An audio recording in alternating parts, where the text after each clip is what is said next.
Good morning and welcome to Promote, Profit, Publish. We have a really great guest today, but before I introduce her, I'd love to have you guys go over and take our quiz. Go to www.promoteprofitpublishquiz.com and find out where your lead qualification skills are adding up when you're speaking from the stage, when you're producing campaigns, wherever you're at with your marketing, find out where it's stacking up. Today's guest is Rebecca Morgan, and Rebecca is a CSP CMC, an international speaker, trainer, and consultant who specializes in creative, innovative solutions for the workplace effectiveness challenges. And we're going to get into some of those because she's got something really innovative she's going to share with you today. She's appeared on 60 Minutes, Oprah, The Wall Street Journal, Forbes.com, National Public Radio, and USA Today, as well as international media. She's the best-selling author of 27 books, and 2 of those books have sold over 250,000 copies each, which is no small achievement, and has been translated into 9 languages. She co-publishes SpeakerNet News, the weekly ezine of best practices tips for speakers, trainers, and authors around the world. And she's created nearly 500 products from interviewing industry experts, which is really amazing that you've had that many interviews. So welcome, Rebecca. It's really great to have you. Thank you, Julia. Me too. For those of you who don't know, what is a CSP and a CMC? So CSP is conferred by the National Speakers Association. It means Certified Speaking Professional. And there are fewer than, I believe it's 8% at last count, of all professional speakers who belong to an NSA organization. So fewer than 8% of us have earned, it's an earned designation. So it's kind of tough to earn. That's why so few people have gotten it. And I've had it for 20 years. And then the CMC is Certified Management Consultant, conferred by the Institute of Management Consultants. And at the time when I got that, I was the 15th person in the world to have both, which was kind of a nice little melding of, I'm not just a good speaker, but I'm also got the business acumen to make sure that things are implemented and that results come as an end product of my interventions with my clients. Very good. So can you talk a little bit about the criteria to become that speaker designation? Because I think it really is going to add a lot of credibility to what we're about to talk about. Well, it changes periodically. And even though I was the chair of that committee many years ago, it's been updated. So at the time, you had to have 100 different clients, 250 different speaking or training engagements. You had to earn a minimum, I think it was, I don't know, it's like a minimum of 50,000 a year, which isn't that much. But now they've added another criteria where you have to be reviewed. A video has to be reviewed by 2 fellow CSPs who have to say, yes, you have sufficient high quality to qualify for this designation. So there's some new tweaks. If people are interested, it's on the nsaspeaker.org site look under qualifications or designations, Certified Speaking Professional, and you'll get the most recent criteria. Very good. So she's the real deal is basically what we're trying to say here. But I did want to talk about that because there's so many people out there who want to be paid speakers, and they'll tell you they're paid speakers, but going down to the local mall and speaking, and getting $500 doesn't compare with when you are a real paid speaker out in the world. So tell us a little bit about SpeakerNet News. What is SpeakerNet News? The SpeakerNet News is a free weekly ezine full of best practice tips from our about 9,000 subscribers worldwide. So it's designed for speakers, trainers, consultants, authors, anyone in the info guru space who wants to be better at their practice. So there's no fee for this. What we say is, if you're a subscriber, we ask you to submit 2 tips a quarter. We call those, we edit them, we check out the URLs if there's a link in there, And then we compile those each week into an ezine that we push out to the subscribers. So that's our main focus. And we've been doing this since 1996. My business partner, Kim Braley, and I have been doing it that long. In addition to that, we interview industry luminaries, people that I've identified have a specific area where they are particularly good. So I interview people like you. I'll be interviewing you soon. And we'll spend an hour just drilling down, getting deep on actionable items that our listeners can utilize to better their practice. And that's things from, how to sell their services, how to create and sell products, how to get media exposure, web tips, just anything. But I've usually vetted the people to say, you have something that's unique here that our listeners, readers would like to hear. And then I engage them and we spend an hour just going deep. I love that. And I think the key there is actionable items, because it's so easy to give tips, but if they're not something that you can take action immediately and get results, a lot of times people won't stay engaged. So that's very, very cool. How can someone sign up for that if they wanted to go over and subscribe? Who is that ideal person you'd love to see subscribe? Well, again, anybody who is either full-time or part-time or even aspiring speaker, someone who is in the same process with books, consulting, training, again, anybody in the info guru space. And so they just go to SpeakerNetNews.com and there's a subscribe button on there. And new subscribers also get the free report I created, 51 best marketing tips from our SpeakerNet News issue. So I culled 10 years of our ezines and pulled out what I thought were the 51 best or unique ways to market your services. Additionally, we periodically do special reports.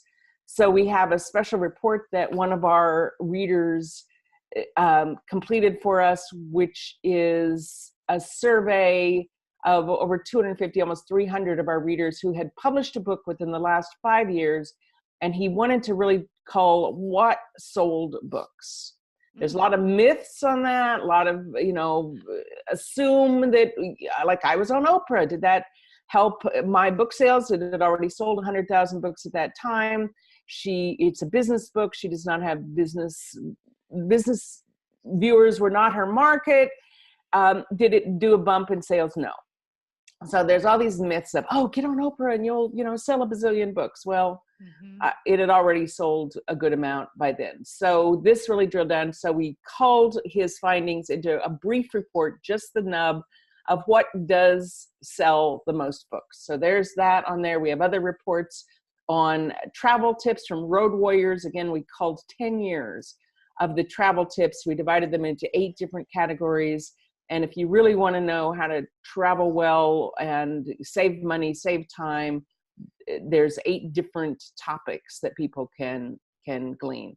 So those are some products that we sell. Additionally, there's a compilation section where if someone posts a question that I think would have broader reach to not just them, I ask them to compile the answers and then they submit them back to us, and then we post that on the website for free. So there's tips on editors and publishing attorneys, literature, agents, just, I don't know, there's maybe 100 different compilations divided by category on the site as well. So we try to be a good resource for people to not keep asking the same question. Which is what happens on Facebook pages, I find, is, you don't pay any attention until it applies to you. And then you want everybody to resubmit what they already submitted 6 months ago, the last time that question was asked. So this way we capture it so that doesn't happen. And if the question comes up, I send them to the compilation page. That's really great. And I love that you have this compilation page, because there is no magic bullet, you guys. Like she just said, Oprah.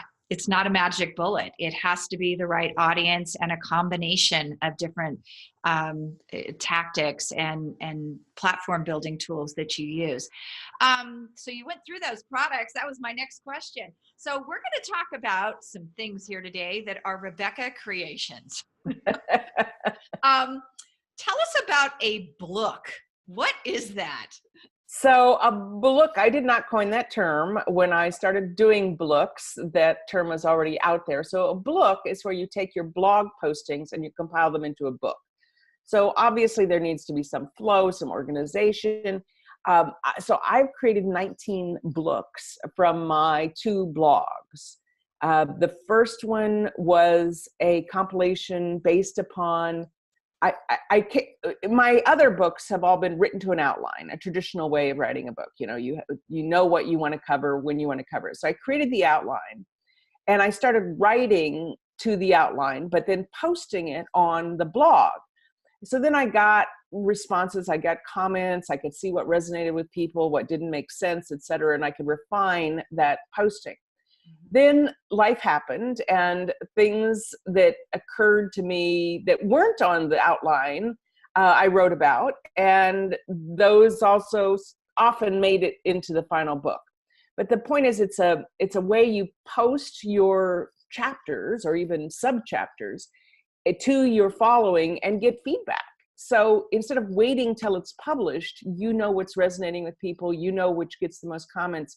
And then if you're a savvy blogger, writer, then you say, ooh, I need to write more to that because that's what people wanted to hear.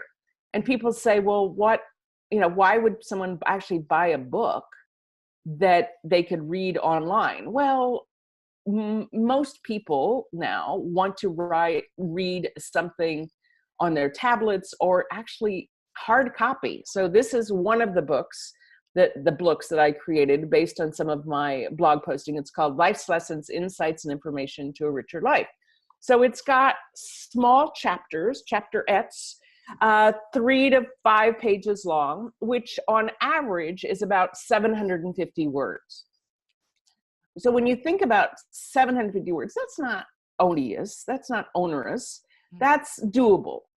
And so I made the commitment to write every day a blog posting, whether that was 500 words or 1,000 words, but every day was my goal. And at the end of 18 months of writing every day, because I felt like I didn't have enough strength in writing regularly. So I wanted to build that muscle. So I used Julia Cameron's concept of morning pages, but instead of just writing whatever was on my mind gibberish, I wrote a blog posting so I could actually use it. So at the end of 18 months, I had enough content. I had 2,000 pages as it ended up. I had enough content for 13 books without repeating any of the content in any of the other books. And these were not short books. These were 120 to 250 page books. And when I say books, I mean this size, which is 5.5 by 8.5, and 11-point type, not double spaced, etc. They're bookstore quality books. So for our writers, the key was write every day, and I didn't go to sleep until I'd written that day. If I was traveling, if I was going to be on a flight or something, I would pre-write a couple and then have them timed to release every day. And then you have all of this content. So even if you were to just write the 750 words, let's say, in 6 weeks, in 40 days, if you're after a 120 page book, which I think is kind of the minimum for a book, then it would take you 40 days. So in less than 6 weeks, you would have the content for a book. So you could conceivably have 8 books a year. Now I am saying, let me put the caveat in there, that is raw material. That is not, you need to send it to an editor. You need to have somebody do the internal layout, et cetera, if you're self-publishing. So what I now do is some of that simultaneously. When I'm starting a new book, I will simultaneously send it to the artist for a book cover, because that may take a week or 2 weeks to get back. And I don't want that slowing down my process. But if you say, well, Rebecca, I can't write every day. That's just too much.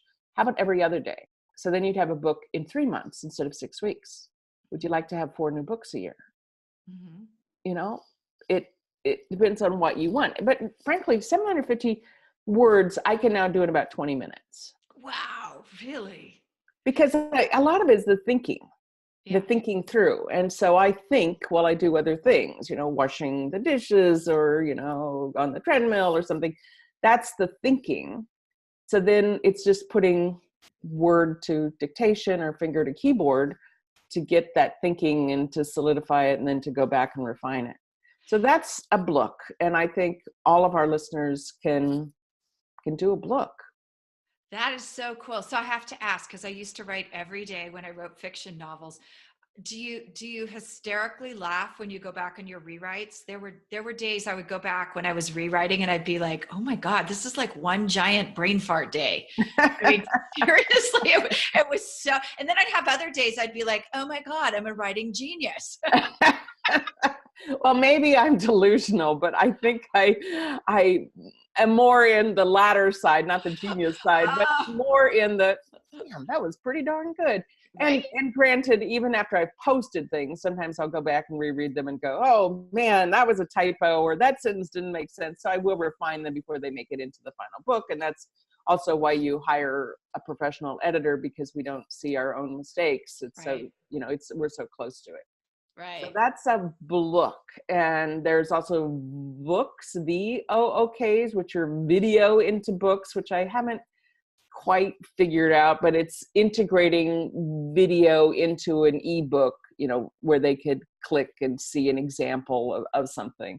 Mm-hmm. So before we go into the next one, any other questions about a book? I think I've got a book down, and a lot of people are actually doing kind of a spin off that video. They're doing, like you and I are on video right now, but this is really my podcast. A lot of people are doing transcription and with their podcast as well, because that's another really great way to put it all together and then get it into a book. Right. So they're doing a little bit of that. So talk to us about your next creation, because I actually kind of laughed at the name. It's a slook. Right. So a slook. So if we're going in the same theme of book is blog into book, a book is a video into book. So now we're doing slook, which is slides into book. And I know some of our viewers give presentations and they spend time creating great slides that are easy to read and really have the content down. So I last year, about this time, I gave the first rendition of a new talk, which is called Leadership Lessons from Silicon Valley, because I live in Silicon Valley, I have clients in Silicon Valley. So a conference in the Philippines asked me to speak on this topic. I put it together. It was only half an hour talk, but still it took me, a while to put together. And then they asked, and then I did it 2 more times in the Philippines at different conferences. And out of the 8 or 10 speakers, that topic was the highest rated.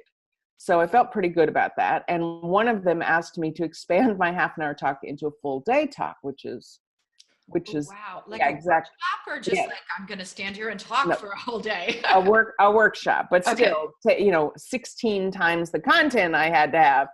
So I spent 2 weeks fleshing out the content, creating the slides, and I really liked the slides. And I said, gosh, if I just give them the slides, it will be useful to them, but it won't be as useful if I flesh it out a little bit. Mm-hmm. So I took the slides. Let me see if I can. Here's a page of the slides, and there is narrative in between the slides. So there's content explaining whatever I would have explained from the stage between the slides. Mm-hmm. So they get the data, they get the information, they get the cool quotes, they get the images that I've created, and they get whatever explanation beyond the slide.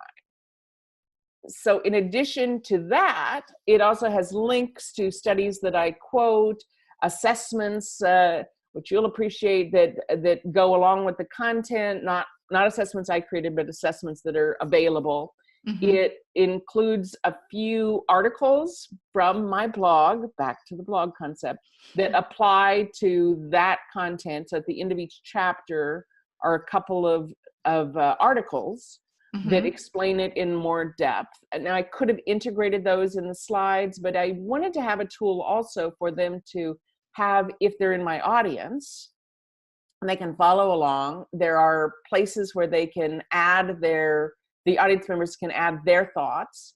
There are places where when I have them do an exercise, or I'll say, take 30 seconds and write down your thinking about, da, da, da. There's places for them to write that.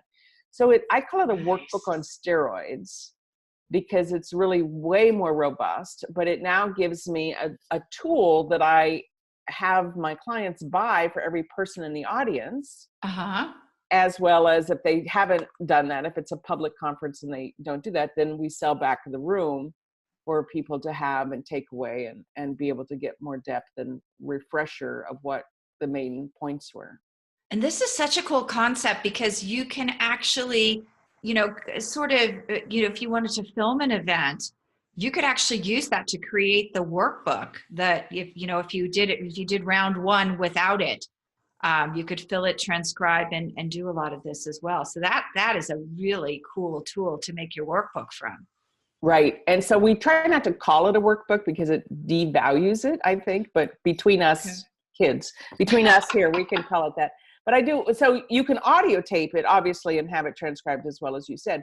So, but the video is kind of cool. So you could put links in the Slook, shortened so that they're, bit.ly or one of the shortened links. So it doesn't take forever to type the link to a YouTube video of you telling that story, right? So instead of having the transcript of the story in the Slook, you could have a link to the actual video of you telling that story. Or what I've done is in the front of the Slook, I've got a page that says, go to this private page. And there will be links to the assessments and the studies that I quoted and the videos that I'm referencing. And, so it just, all the links are in one place and I can update them easily. So instead of having them printed in the Slook, now my next iteration is going to having it just on a page where I can add whenever I want. That is so cool. We actually did a book for Rich Gurman where we, it was a little bit younger crowd. We did it with QR codes because so many of them in the audience have their phones out and they can go right to that video. So gosh, you guys just got so many ideas on how to put this together really easily for those who really think that a book is such a monumental task to get out the door. How many of those did you do off of that 4-month or that couple month blog? Did you say 13? From the 18 months of blogging every day, 13. Plus I had two bonus books. But so there's 13 that have all unique content. And then I have one that is my, my ethical bribe. So they sign up for the mailing list and they get that. And that, interestingly, has 13 chapters in it. Wow, that's a big book. I know, hold on though. So there's 13 chapters because there's 13 books. So they have one chapter from each of the 13 books that of course have links back to those individual books for them to buy, or they can buy the whole library. And then the second free book is a gift with purchase book that I did with 11 other experts in this area. And we each have a chapter. At the end of the chapter is a promo for that person's products or services, which are all affiliate links. So anybody who orders from that book, I get a commission from, right? Because I put together that gift with purchase book. And our deal is all 12 of us, we can't sell it. It has to be a bonus for them buying one of your products. That's awesome. That is really awesome. You guys, you're hearing the way that you really put this book together. One of the books I read recently, I really loved because they put the podcast as additional resources at the end too. And like you said, they had the affiliate links to those people, the person's products as well. So I thought that was a really great way to do it too, because you're combining so many different income streams there. but really providing great information with it. That's So right. you have an up and coming Slook class, don't I you? do in May. In May. So it's a live virtual seminar, and we're doing it in 3 sessions so that you have time to actually work on the information from the first session, put it into the second session, etc. So it's a step through. And if people are interested, they just go to makingmoneyinjammies.com, makingmoneyinjammies, JAMMIES. And then under the first mini course, under the tab, they'll see the Slook course. And there is an early bird price, so hopefully you can get in before that. And there's several different options. One is just the course. One is the course with some coaching from me.